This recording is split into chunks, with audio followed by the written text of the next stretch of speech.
Hey folks, today's Devops SRE question has to do with error codes coming back from Kubernetes Ingres controllers. Ingres controllers, you can think of them as basically really fancy load balancers. So that there are pods that are behind the Ingres controllers, which themselves are pods. So the question here is, you can get many different kind of error codes coming from the Ingres controllers.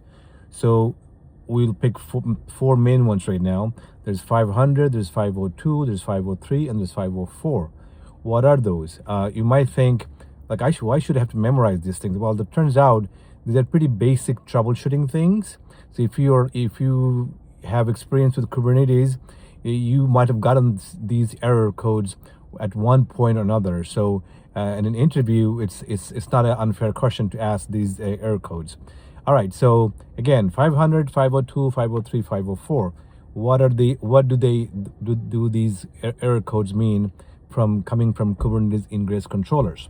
So 500 we all know, right? So before I get to that though, please subscribe and like the video. That helps my channel a lot and it doesn't cost you anything. So please do that. So 500 we all know. It's just basically a basic backend error where the backend even knows that there's an error. So it tells you something is wrong. I know it's wrong. I'm just, tell you that. That's 500. Now, the other numbers are kind of funnily ordered. Like, I would have ordered it differently, but who am I? So I'll go them logically. 503 means the Ingres controller is saying, hey, I already know there are no backends available, so I'm not going to give you anything because there are no backends available. There are no other pods behind me that I can serve from. 504 means I tried and there was a timeout, so I can't go forward because I waited for the backend to respond and there was no response. That leaves us with 502. 502 means I know there are backends, I went to it, there was no timeout, I did get an answer, but it was some kind of bad answer. Like I could not get an answer that I could serve it back to the front end, right?